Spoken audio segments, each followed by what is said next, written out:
নমস্কার বন্ধু। আজকে আরেকটি গুরুত্বপূর্ণ বিষয় নিয়ে আলোচনা করব, সেটি হলো জনসংখ্যা। আজকে যদি আমরা আনন্দবাজার পত্রিকার প্রথম পাতাটি লক্ষ্য করি, সেখানে আমরা দেখতে পাব যে 2060 সালের পর থেকে জনসংখ্যা কমবে, কিন্তু তবুও শীর্ষস্থানে ভারত থাকবে, অর্থাৎ চীনকে ছাপিয়ে ভারত জনসংখ্যার দিকে এগিয়ে যাবে। এখন একটা দেশের অগ্রগতি বলুন বা অর্থনীতি বলুন, সব দিক দিয়েই একটা জনসংখ্যার গুরুত্বপূর্ণ ভূমিকা থাকে। যদি চীনের সঙ্গে আমরা তুলনা করি ভারতের, চীনের জনসংখ্যা অবশ্যই বেশি এবং ভারতেরও বেশি, কিন্তু যদি আমরা আয়তনের দিক দিয়ে দেখব চীন কিন্তু ভারতের থেকে অনেকটা আয়তনে বড়। সুতরাং জনসংখ্যার অনুপাতে তাদের যে আয়তন, তার নিরিখে ভারতের জনসংখ্যার নিরিখে আয়তন, সেটা চীনের ক্ষেত্রে অনেকটাই পরিপূরক বলতে পারেন।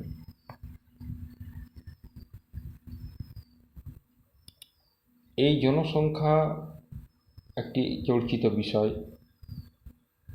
কারণ সম্পদ সৃষ্টি করা বলুন বা সম্পদ ভোগ করা বলুন, এই সব কিছু নির্ভর করছে জনসংখ্যার উপর। আমাদের ভারতীয় সংস্কৃতির পূর্বে একটা ধারণা ছিল যে যার যটা ছেলে থাকবে, যার যটা ছেলে মেয়ে থাকবে,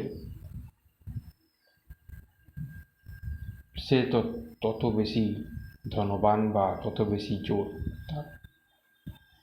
তো সেইভাবে ভারতীয় সভ্যতা এগিয়েছে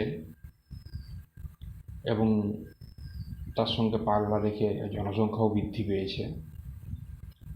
তাছাড়া তো ভারতে তো নানা জাতির আগমন তো ঘটেছেই, তো সেই সব দিক দিয়েও জনসংখ্যা অনেকটাই বৃদ্ধি পেয়েছে। যতটা আমরা জনসংখ্যার উপর রাশ টানতে পেরেছি, ততটা অন্য জাতি পেরেছে কিনা সেটা দেখার বিষয়। তো সেসব দিক দিয়ে সরকারকে দৃষ্টি নিক্ষেপ করা উচিত,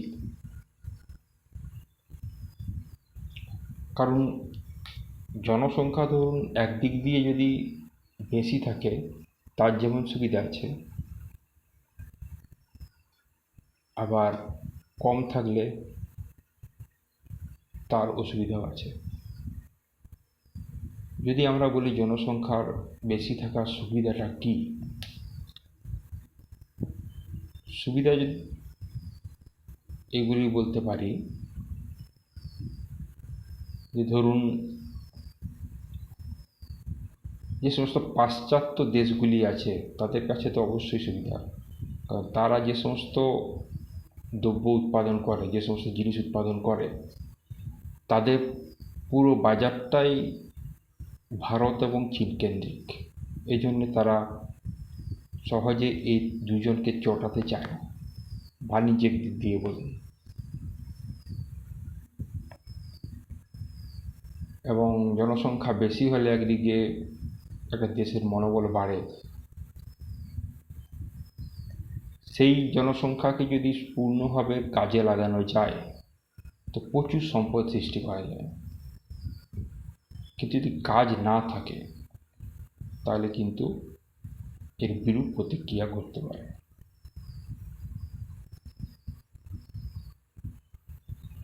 কিছু কিছু দেশ মহাদেশ আছে, যেমন উদাহরণস্বরূপ অস্ট্রেলিয়া একটা অনেক বড় জায়গা, অনেক বড় তার আয়তন, যার জনসংখ্যা তার আয়তনের তুলনায়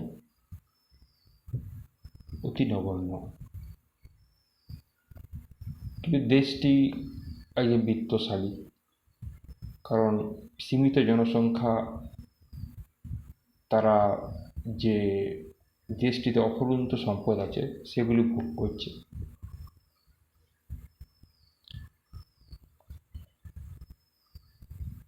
তো এইসব বাদানুবাদ চলতে থাকে জনসংখ্যার উপর ভিত্তি করে। জনসংখ্যাকে হ্রাস কিন্তু আমরাই করতে পারি, সব কিছু আমাদের হাতে। তো এগুলো সবাইকে বুঝতে হবে, কারণ অন্তত আমার মত অনুসারে